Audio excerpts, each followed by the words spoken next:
Buenas, mi nombre es Víctor Marmolejos y junto con mis compañeros Kelsey García López, Lisbeth Rojas y José Ramón Calderón estaremos hablando de lo que fue el pueblo etrusco. 850 años antes de Cristo, llegaron a las llanuras costeras de Toscana, por mar y tierra, gentes extranjeras provenientes de Asia Menor. Las zonas donde se establecieron estaban en su mayoría cubiertas de bosques, desmontes y pantanos, habitados por piara de jabalíes. En los bosques abrieron claro, donde levantaron las primeras cabañas, las primeras casas de piedras y las primeras aldeas. Paso a paso, estos forasteros asiáticos conquistaron los territorios aledaños, atravesaron los Apeninos y se establecieron en Umbría y en el Lacio, llegando por el norte al valle Padana y al Trentino, y por el sur hasta Campania. Las primitivas aldeas se transformaron en ciudades defendidas por poderosas murallas. Tarquinia, Volterra, Betulonia, Populonia, Arezzo, Cortona, Perugia, Chiusi, Bello, Felsina, Ravenna, Mantua, Florencia, Siena, Fiesole y Adria, que dio origen al nombre del mar Adriático. Etruscos o tirrenos fueron un pueblo de la antigüedad cuyo núcleo geográfico fue la Toscana, la cual dieron su nombre. Eran llamados Tupumboi, Tirsenoi o Tukboi, tirrenos, por los griegos, y Tuxi, o luego Struxi por los romanos. Ellos se denominaban a sí mismos como Racena o Rasna. Desde la Toscana se extendieron hacia Umbría y por el sur hacia el Lacio y la parte septentrional de la Campania, donde chocaron con las colonias griegas de la Magna Grecia.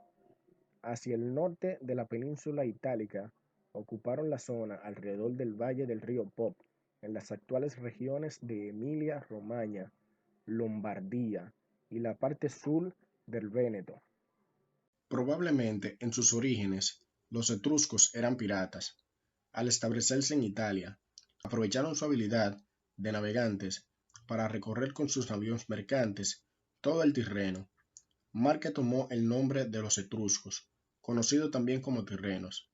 En su condición de avesados negociantes, mantenían relaciones comerciales con los cartaginienses y también con los griegos, cuyas vestimentas imitaron.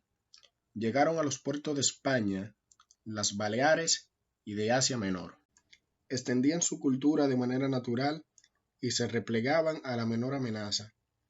Tenían ideas firmes del hombre en la familia y la sociedad. Poseían un concepto temporal de la existencia, pero manteniendo un gran positivismo por la vida cotidiana. No mantuvieron ideas ni de perdurabilidad ni de monumentalidad, y sin embargo, puede decirse que se trataba de un pueblo con grandes inquietudes por el arte y por la cultura. Abierto a todas las tendencias, el frescor de su arte le permitió investigar de manera natural en las formas de construir sin entretenerse en los refinamientos. Los etruscos eran muy vivaces e inteligentes, pero muy afectos a los placeres materiales. Les gustaba mucho la buena mesa, las danzas, los espectáculos grotescos o crueles, las cacerías, los adornos personales y las vestimentas elegantes.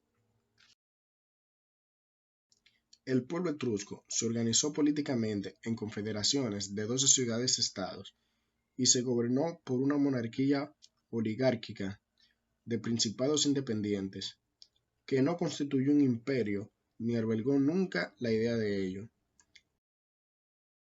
Los etruscos estaban organizados socialmente de la siguiente manera: en la parte superior por una aristocracia construida por familias ricas y poderosas, seguida de los plebeyos, que podían ser asalariados dependientes de las aristocracias o comerciantes, más abajo los artesanos independientes, y por último esclavos, los cuales eran muy numerosos y se ocupaban de las tareas domésticas y productivas. Las mujeres etruscas tenían una libertad mayor que las mujeres de las demás sociedades de la época. A través de relatos de autores griegos y romanos de la época, se sabe que realizaban las mismas actividades que los hombres, entre ellas participar de los banquetes y de los juegos gimnásticos.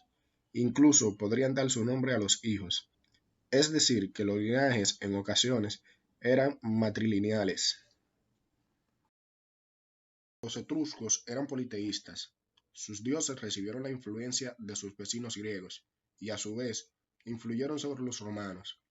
La tríada etrusca, integrada por los dioses Diana, Uni y Menfra, se asimiló a la tríada capitoliana romana. También tuvieron dioses demoníacos asociados al concepto de infierno. Eran muy temerosos de su ira. Para aplacarla celebraban ritos, ofreciéndoles animales en sacrificio. Creían en la adivinación, o sea, el arte de conocer la voluntad de los dioses.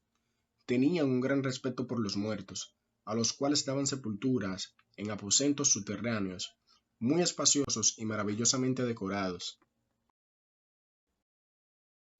Hola, mi nombre es Kelsey y mi primer tema es Aportes a la humanidad.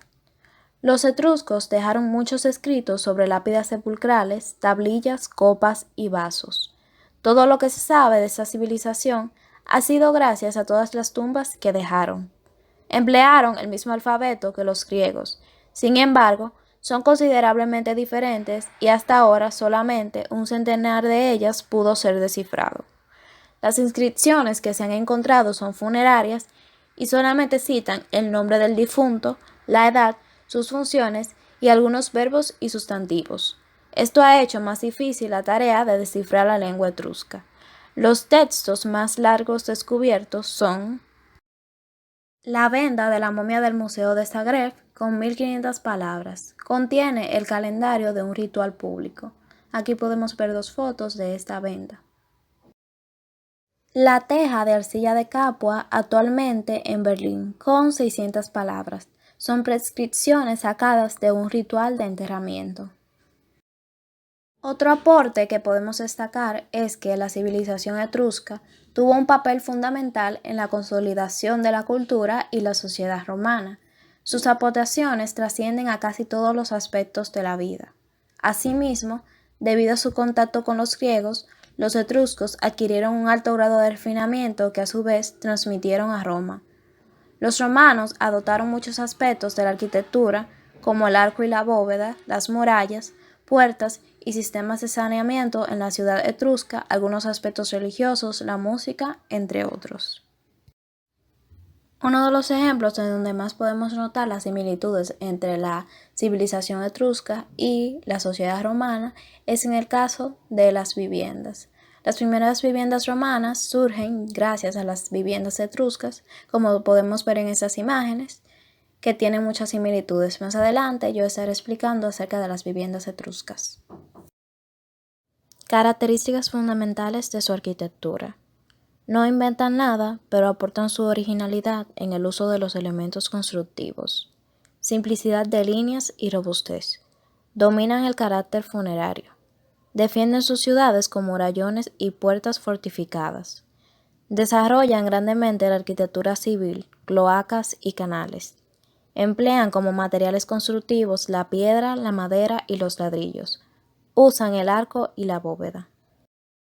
Antes de pasar al tema de la vivienda etrusca, es importante destacar 2 elementos constructivos que fueron parte de las manifestaciones arquitectónicas de Etruria y por consiguiente también pasaron a Roma, que son el arco y la bóveda. El arco de medio punto es la gran aportación etrusca a la construcción romana. Los etruscos desarrollaron el arco de medio punto, probablemente inspirados en el Palacio de Sargón II en Khorsabad, que está en Asiria, construido con ladrillos sin cochura, adobe, hacia el año 775 a.C. Siguieron la tradición micénica y construyeron el arco con grandes sillares o dovelas de piedras y aristas bien perfiladas. Se familiarizaron con el arco circular en la más pura traza de este elemento constructivo, es decir, conformado con dovelas todas de igual tamaño, de caras laterales, radiales o convergentes, y auxiliándose para su construcción de cimbras desde los arranques. El arco de medio punto así construido, al tratar de desplazar o deslizar sus dovelas hacia el interior del hueco, aprieta las caras laterales de sus piezas una contra otra, de forma que establecen una descarga tanto de su propio peso como de la carga continua del muro situado por encima de él, mediante un esfuerzo de compresión normal a dichas caras, que termina en los apoyos o aranques del arco. Así los etruscos encajaban al arco en un potente entorno moral. Aquí podemos ver en esta imagen las dovelas y cómo unas se comprimen contra otras. Con todo, la mayor originalidad respecto al arco se mueve entre lo funcional y lo compositivo, es decir, por primera vez aparece la imposta o línea de arranque del arco marcada y salediza. Esta imposta se constituía por una losa plana que separaba a la primera dovela o salmer del apoyo del arco o estribo.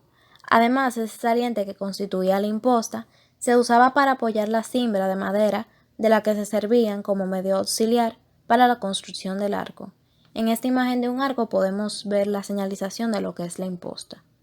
Del mismo modo, es patrimonio de la construcción etrusca la arquivolta o pieza salediza, que es cada una de las molduras que están dispuestas concéntricamente en torno al arco. Esta placa servía para disimular las irregularidades del encuentro entre la rosca del arco y el plano general del muro. La bóveda de cañón apuntada. Esta cúpula o falsa bóveda se lograba construir por hiladas o anillos superpuestos donde cada piedra se volaba ligeramente sobre la inmediata inferior. Los sillares quedaban sometidos a un ligero momento de vuelco que era contrarrestado por el peso propio de la parte entregada o apoyada y por el peso de las tierras superpuestas que conformaban el tolo. De esta manera, la bóveda y la cúpula desarrollaban una forma estructural que no generaba empujes horizontales. Cada hilada concluida constituía una corona, casi indeformable, dispuesta para recibir la hilada superior, también en saledizo. Desde luego, la construcción de esta tipología, heredada claramente de la construcción micénica, no aportaba nada nuevo a la ciencia de la construcción, y solo el hecho de traerla un poco más hacia Occidente es lo que se le debe a los etruscos. Algunos ejemplos de bóvedas etruscas son el tolo de Casale Marítimo, que data hacia 620 años antes de Cristo. Se constituye por una bóveda falsa peraltada de pequeño diámetro y levantada por anillos concéntricos de sillares regulares. La tumba de la Montagnola, que se encuentra en Sesto, Florentino, y data del siglo VII a.C. Aquí podemos ver varias imágenes de esta tumba y de esta cúpula que tiene 5.30 metros de diámetro. Evolución de la vivienda etrusca. La casa etrusca, al principio, fue de planta circular, con techo en forma de cono para que las aguas se deslizaran al exterior. Eran fabricadas con tapial y cubiertas por ramas. Este modelo de vivienda varió en el siglo VIII a.C., pasando las casas a ser cuadrangulares, morfología que, como ya vimos anteriormente, heredó posteriormente Roma. La primitiva casa etrusca dispuso de una o dos habitaciones consecutivas, probablemente a imagen de la cabaña micénica de esquinas redondeadas. Más tarde, los etruscos hicieron del patio la pieza fundamental de la casa, flanqueándolo con habitaciones laterales. Una casa etrusca de familia acomodada se organizaba a partir de un pasillo de entrada que atravesaba una primera crujía donde quedaban localizadas unas tabernas para tiendas y negocios con acceso desde la calle. En la primera imagen, que es donde estaré explicando este tipo de vivienda, podemos ver que las tabernas están marcadas con el número 2 y el pasillo es el número 1. Este pasillo nos lleva a un espacio rectangular llamado atrium o atrio, como nos indica ahí con el número 3, a cuyos lados se ubican simétricamente 2 o 3 dormitorios, que en la imagen tienen como nombre cubícula, y el número es el 9. Bien, en el fondo se localizaban 3 habitaciones adosadas por sus costados, de las que la central, tablinum, era claramente mayor y servía como espacio de recepción y relación. Las 2 laterales más pequeñas, alae, albergaban la cocina y los servicios y servían de paso al pequeño jardín que se disponía detrás de la casa, que tiene como nombre en esta imagen hortus. Toda la vivienda se ventilaba e iluminaba a partir del espacio central para lo cual su cubierta mostraba un gran hueco, concluvium, por el que penetraba la luz, el aire y el agua de lluvia de la cubierta, que era recogida en el impluvium. El impluvium es una cisterna o estanque de poca profundidad, unos 40 centímetros. En la segunda imagen podemos ver la planta y sección de la casa etrusca, que nos muestra cómo se ve este hueco justo en el centro y cómo penetraría el sol por él. Los muros de la vivienda inicialmente se levantaban en piedra en una mampostería muy irregular de pequeños mampuestos reforzados con madera, pero luego los muros quedaban revestidos con barro. Generalmente las viviendas se localizaban entre medianeras o unidas por más de uno de sus costados, pero, aun en los casos en que esto no era así, pocas y pequeñas ventanas se abrían en los muros exteriores, iluminándose y ventilándose exclusivamente por el concluvium cenitalmente y a partir del atrio. En cuanto a la decoración de la casa etrusca, es fácil de imaginar y argumentar que toda ella fuese un alarde decorativo propio de un sistema aristocrático social y religioso. El lujo y lo superfluo debió llenar la morada del etrusco. Los muros se emplastecían para ser pintados y recargados de placas cerámicas decoradas e incluso engranado con elementos metálicos. El bronce, la plata y el oro debió ser frecuente en la decoración de la casa etrusca, donde los candelabros, platos, sillones y toda clase de mobiliario llenaban casi por completo la capacidad del espacio.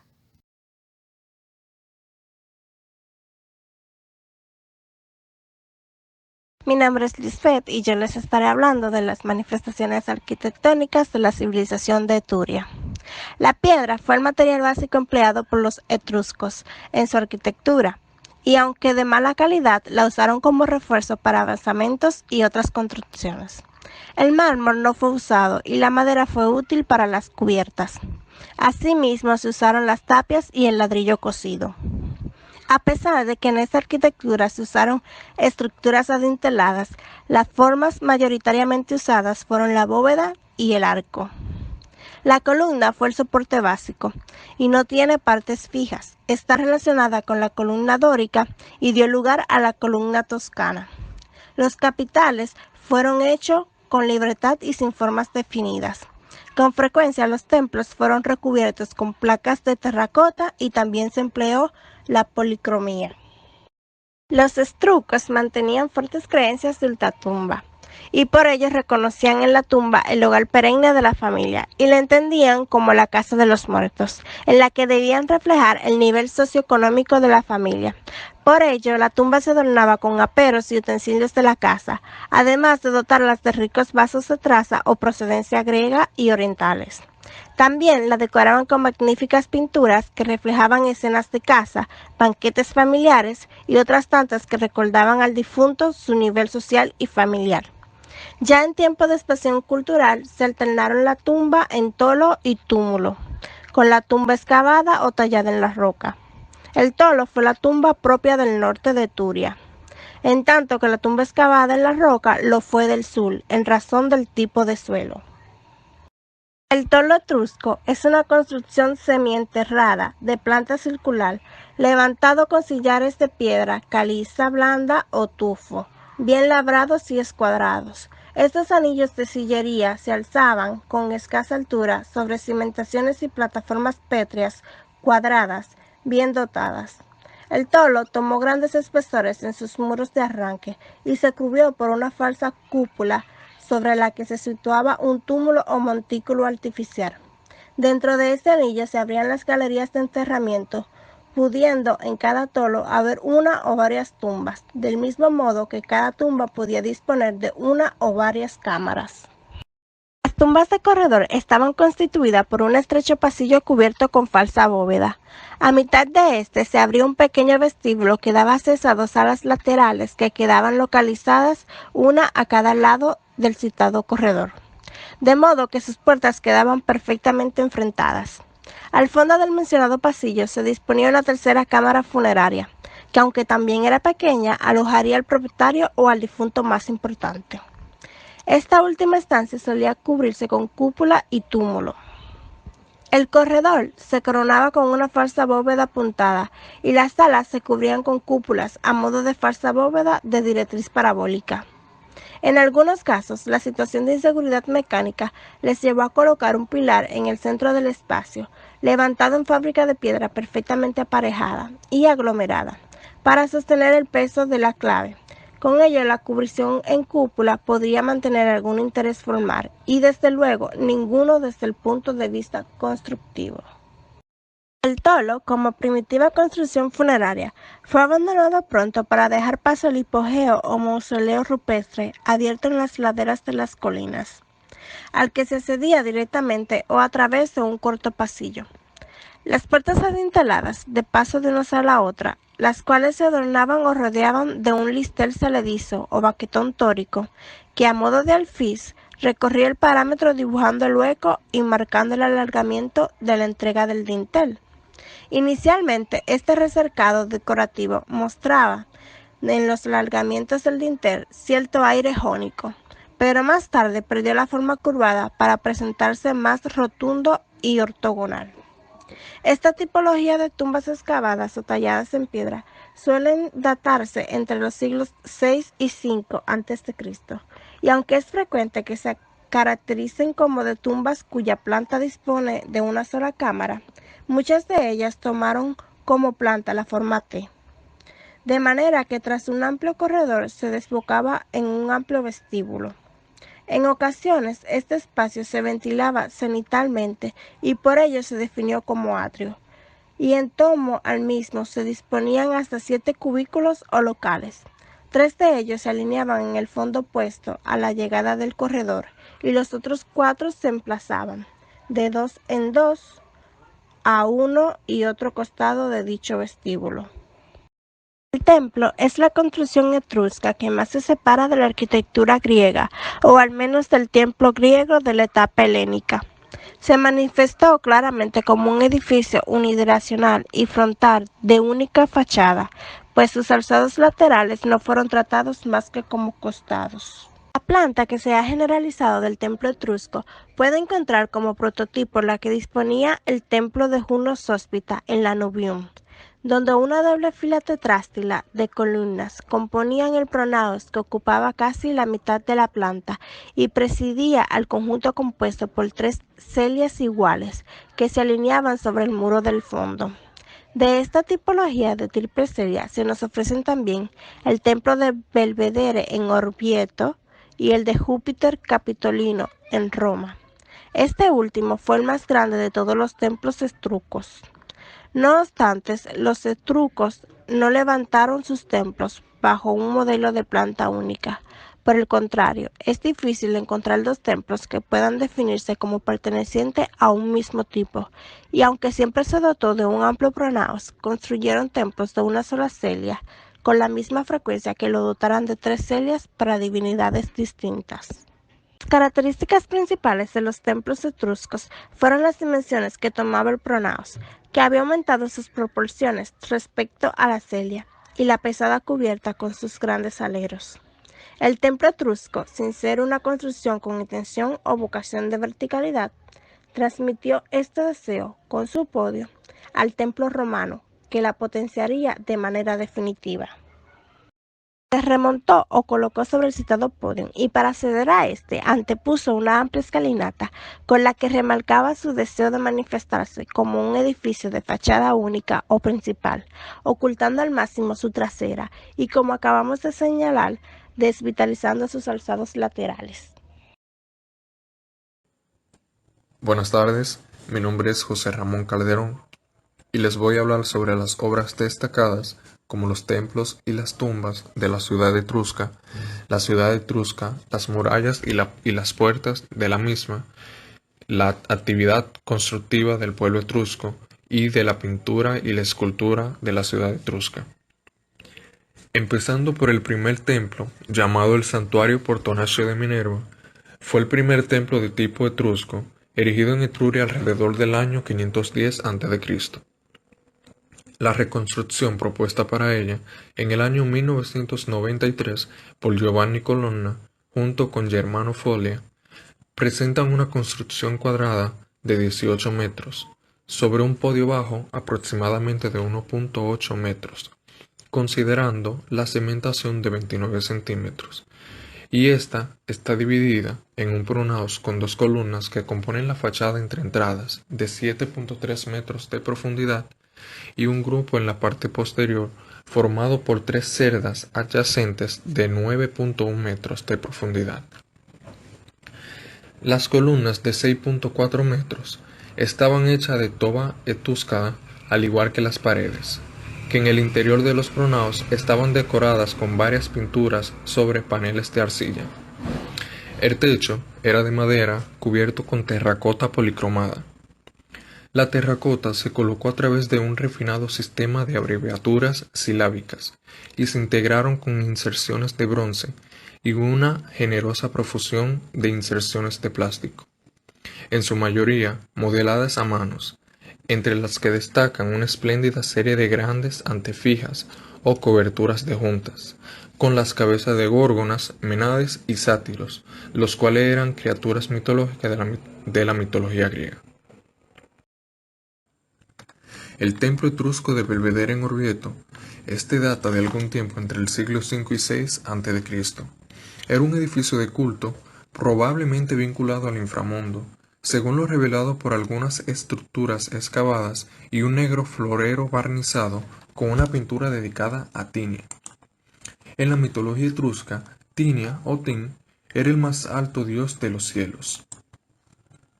Varios elementos de terracota arquitectónicos que pertenecían al edificio están ahora en el Museo Claudio Faina y el Museo Arqueológico Nacional, y se considera que son especialmente buenos ejemplos de su época.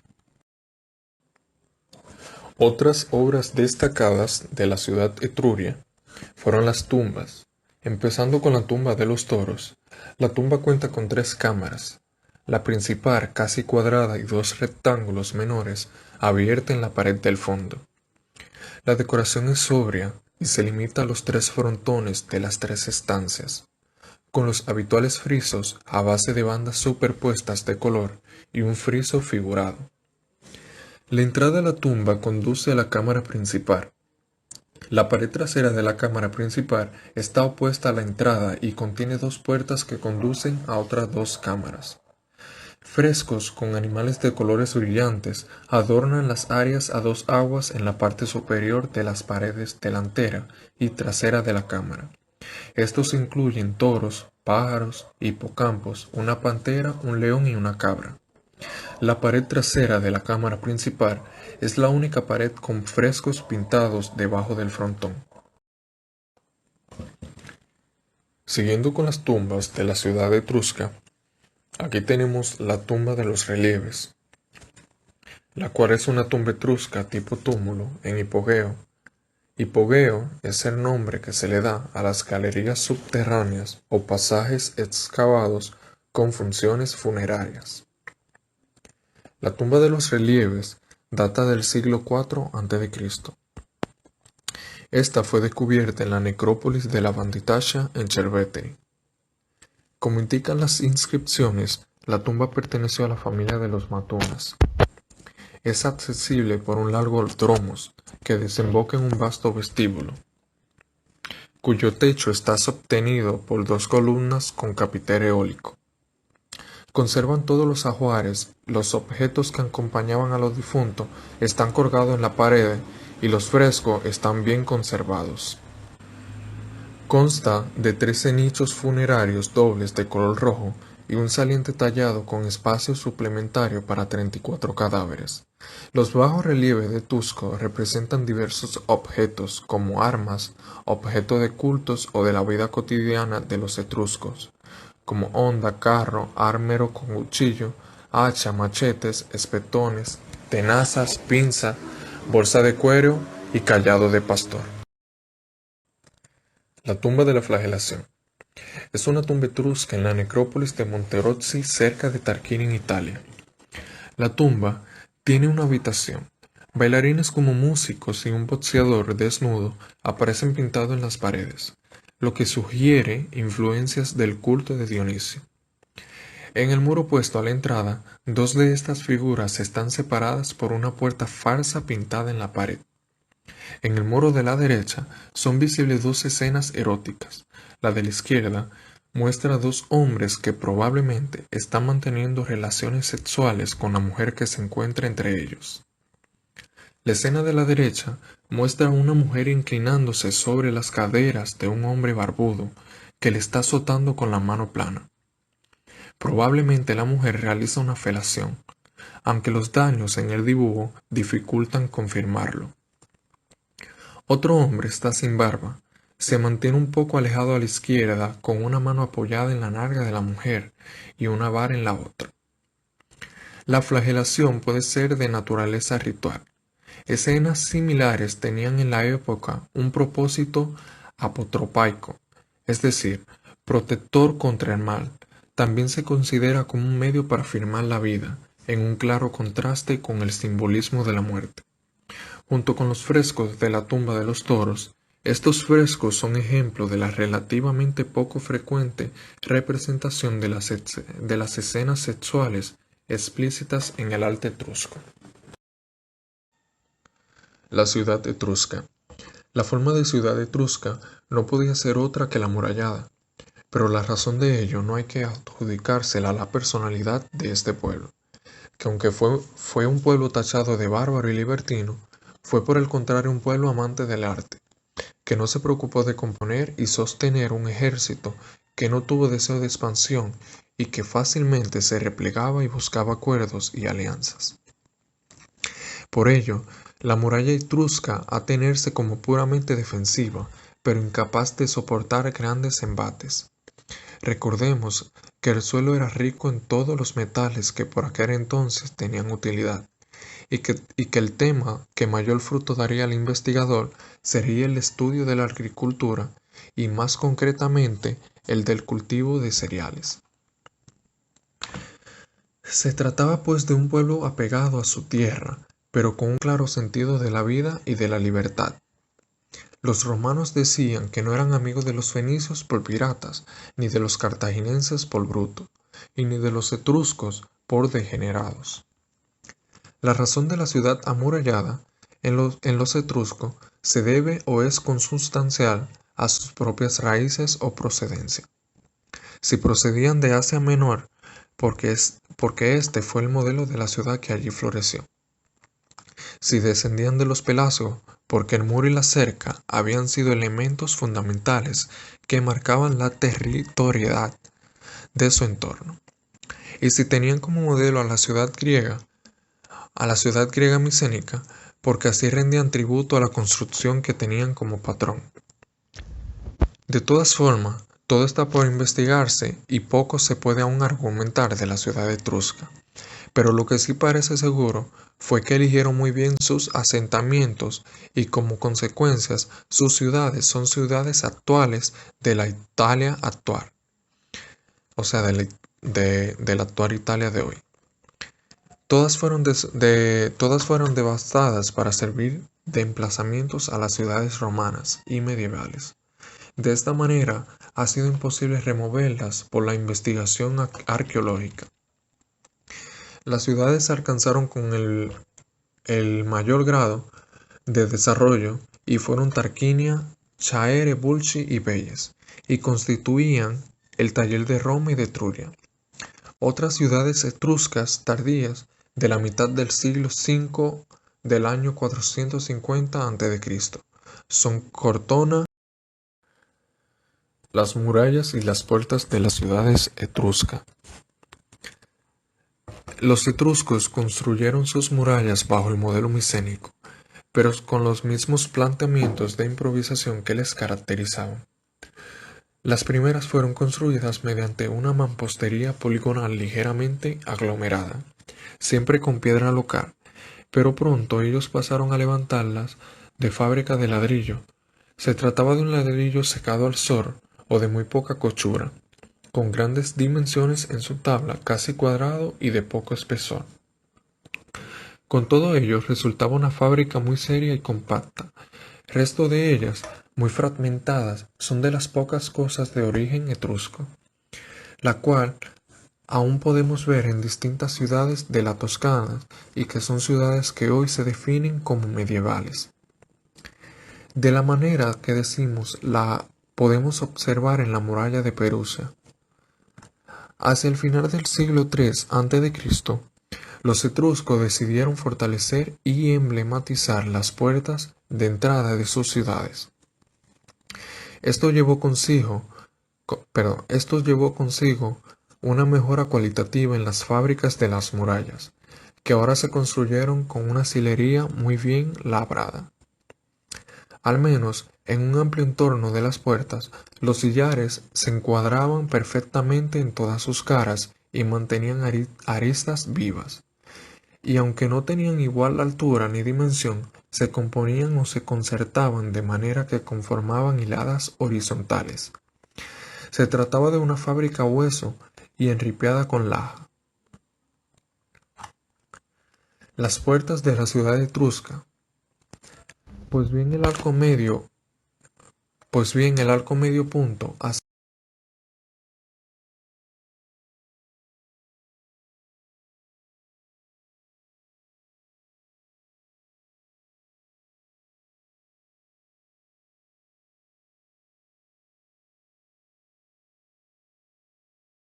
la construcción no fue una de las actividades principales de la sociedad del pueblo etrusco.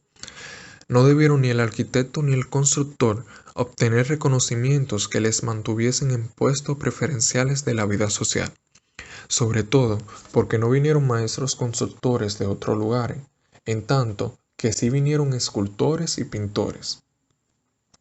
Debió ser una gran actividad en fundidores y herreros, a juzgar por la producción de objetos en bronce y hierro, y en base a que llegaron a constituir gremios. Del mismo modo, se crearon escuelas de pinturas y sobre todo eran maestros en modelar la arcilla. La construcción debió quedar lejos de concebirse como arte, e incluso la obra funeraria excavada, que ocupó mayor atención, debió tener dos fases diferenciadas: la ingeniería y la ornamentación o la obra decorativa. Esta última fase pudo tener algún reconocimiento, pero desde luego la construcción no fue nunca considerada como actividad artística. Tampoco hubo grandes programas de obras públicas. El problema del agua para el etrusco no era la falta de esta, solo había que impedir que se fuese por las empinadas vaguadas o mantenerlas en sus cauces, y desde luego cruzar los ríos. Fueron mejores ingenieros en hidráulica que maestros en la construcción. De todas formas, el mayor esfuerzo, y en los que fueron dignos de toda reseña, fueron sus obras de saneamiento de las ciudades. La evacuación de agua de lluvia y fecales se hacía por colectores que desaguaban, en la cloaca máxima, la cual llevaba el caudal al mar o a causa del río. Aquí, tantos buscaban los ríos para sus emplazamientos. La cloaca máxima de Roma fue construida por los etruscos hacia el primer tercio del siglo VI a.C. Es sin duda la primera bóveda circular de roscas radiales. Tiene un luz de casi 3.50 metros y se constituye por 3 roscas superpuestas de sillares, donde cada sillar alcanza unos 76 centímetros de peralte. En cuanto a los materiales empleados en la construcción, ponen de manifiesto cuanto venimos diciendo en relación que no poseían pretensiones de una arquitectura que se definiera por algunos de los conceptos de eternidad, orden, belleza y la calidad del material constructivo o cualquier otro ideal. La pintura etrusca. Las pinturas etruscas que han llegado a los tiempos modernos son, en su mayor parte, frescos murales de tumba y principalmente de Tarquinia y Cerveteri. El hombre etrusco vivía plenamente la existencia terrenal, confiado en una vida dichosa de ultratumba. Los vestigios de su arte así lo confirman, porque están dedicadas casi en exclusiva a las creencias del más allá. En el estudio de la pintura etrusca se diferencian tres épocas cronológicas. El influjo oriental entre el año 700 y el año 575 a.C., con dos subperiodos. Uno entre el 700 y el 625 a.C., con influencias fenicias y chipriotas, y el otro entre el año 625 y el año 575 a.C., con influencias griegas. Esta es la época del gran esplendor de la pintura etrusca. El tercer periodo se extiende hasta el siglo III a.C., ya de decadencia hasta enlazar con la pintura romana. La pintura etrusca se ha relacionado con las culturas del Mediterráneo oriental. Se cree que las técnicas que usaron los etruscos son las mismas que usaban los pintores helénicos, ya que el arte etrusco parece seguir la misma evolución. Los temas reflejan sus creencias religiosas, el pensamiento acerca de la muerte y la esperanza de la vida eterna y gozosa tras el fallecimiento. Las tumbas eran labradas en la roca o construidas con grandes bloques de piedra. Dentro se colocaba el sepulcro y las paredes se pintaban al fresco. Técnica permite que las pinturas perduren a lo largo de los siglos, ya que al secarse el yeso sobre el que se aplica el pigmento, la pintura pasa a formar parte de la propia pared. También se representaban escenas que nada tenían que ver con la tristeza de la ausencia del ser querido, sino que presentan aspectos de lo que fue la vida del difunto, alegría y fiestas junto a su familia, juego, cacería, etc. Los etruscos copiaron profusamente el paisaje que tenían alrededor, tanto natural como social, y retrataban escenas mitológicas y funerarias. La escultura etrusca. La escultura fue una de las expresiones artísticas más importantes del pueblo etrusco, que habitó la región del norte y centro de Italia entre el siglo IX y I a.C., aproximadamente. Su arte era en gran parte una derivación del arte griego, aunque desarrollado con muchas características propias. Dada la falta casi total de documentos escritos etruscos, problema agravado por la poca información sobre su idioma, todavía sin descifrar en gran parte.